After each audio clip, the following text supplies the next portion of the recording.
Bonjour, je vais vous parler aujourd'hui du nouveau roman de Michael Connelly qui s'intitule Sans âme ni conscience.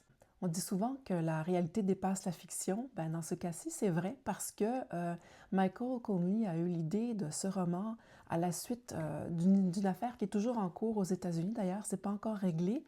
Il y a à peu près 2 ans en Floride, il y a un ado de 14 ans qui s'est suicidé parce qu'il est tombé amoureux de son chatbot et puis en fait, ce merveilleux robot conversationnel lui a suggéré de se suicider pour aller le rejoindre dans l'autre monde. Et c'est ce qu'il a fait. Dans Sans âme ni conscience, le jeune homme n'a pas 14 ans, mais 16 ans. Et au lieu de se suicider, eh bien, il va aller assassiner son ex-petite amie de 16 ans. C'est pas tellement mieux, hein? Et dans ce cas-ci, encore, c'est le chatbot qui aurait influencé le jeune homme. Et c'est la maman qui va poursuivre l'entreprise qui fabriquait, donc qui fabrique d'ailleurs toujours, ce chatbot. L'un des personnages récurrents dans l'œuvre de Michael Connelly s'appelle Mickey Haller.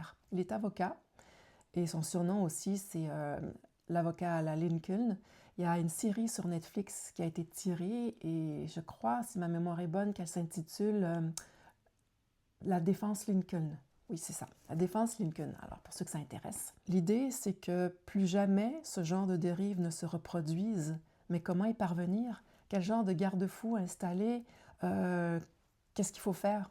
Ce sont toutes ces questions-là qui sont posées dans ce livre et c'est rudement intéressant.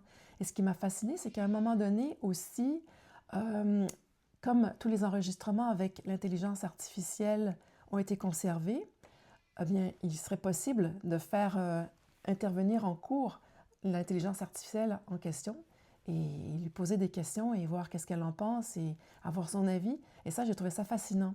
Je sais qu'on n'en est pas encore tout à fait rendu là, mais dans la vraie vie, ça s'en vient. Donc, c'est vraiment à suivre. Juste pour en savoir plus sur l'intelligence artificielle et où on en est aujourd'hui, j'ai trouvé que ce roman valait vraiment la peine. Je trouve qu'il explique bien ce que c'est, il explique surtout très bien les dérives possibles et il montre à quel point il n'y a pas grand recours pour l'instant pour se protéger et protéger les jeunes surtout qui l'utilisent déjà tous les jours. Alors je trouve que c'était pour ça un super roman à lire.